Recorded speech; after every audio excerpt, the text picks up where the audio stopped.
अनाया को वो घर याद था, बड़ा चपचाप पहाड़ी के ऊपर। उसको कुछ फुसाफुसी भी याद थी। भूत हॉन्टेड है, लोग बोलते थे, दूर रहो। उसकी माँ कभी उस घर के बारे में बात नहीं करती थी। जब अनया पूछती थी तो उसके चेहरे पे एक साया सा आ जाता था। बस इतना बोलती थी, वाहन मत जाओ। लेकिन अनया अब बड़ी हो गई थी, वो डरती नहीं थी। उसकी माँ की खामोशी का भूत किसी भूत की कहानी से ज्यादा अनया को डराता था। उसकी माँ क्या छुपा रही थी? वो घर उस पे इतना जोर क्यों रखता था? अनया को पता था यूस वापस जाना है, यूस अस घर का और शायद अपने पास्ट का सामना करना है। साल बाद अनया पहाड़ी के नीचे खड़ी थी। घर वैसे ही दिख रहा था जैसे उसे याद था। पुरानी बिलेन, जैसे कोई पकड़ने के लिए हट बंधा रहा हो, दीवारों पे चाई हुई थी। खिड़कियां कली आंखों की तरह उसकी हर हरकत दिख रही थी। उसने एक लंबी सांस ली और चढ़ाई शुरू की।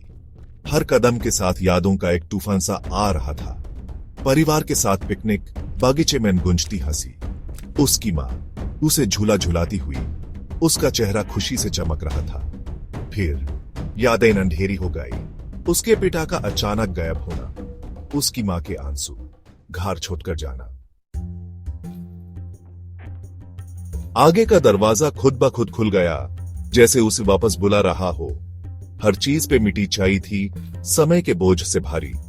हवा ठंडी और बासी थी, पुरानी यादों के भूत से भारी। अनया कमरों में घूम रही थी। हर कमरा एक कहानी फूसा फूसा रहा था जिसको वो सुन नहीं पा रही थी। फिर उसके पिता के स्टडी में यू से वो मिला। एक खत पुरानी किताब में छुपा हुआ, उसकी लिखे, उसका नाम लिखा हुआ। उसने अपने प्यार के बारे में लिखा था, उस घर के लिए प्यार के बारे में। और फिर एक डरावनी लीन, वो मुझे देख रहे हैं, मुझे नहीं पता मैं किस पे भरोसा करूं। अनाया का दिल जोर से धड़क रहा था। कौन यूस देख रहा था? क्या हुआ था? वो ढूंढती रही, एक नई बेचैनी यूस चलाती रही। अटिक में यूस एक ट्रंक मिला, पुरानी फोटोज और डॉक्यूमेंट से भरा हुआ। जैसे ही उसने एक पुरानी फोटो से मिट्टी साफ की, उसकी सांस अटक गई।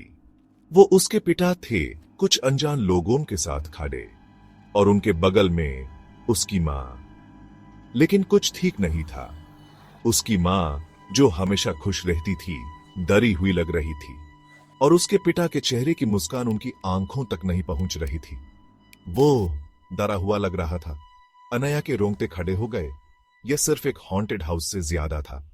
यह एक राज था, और वो इसे सुलझाने की ठान लिए थी।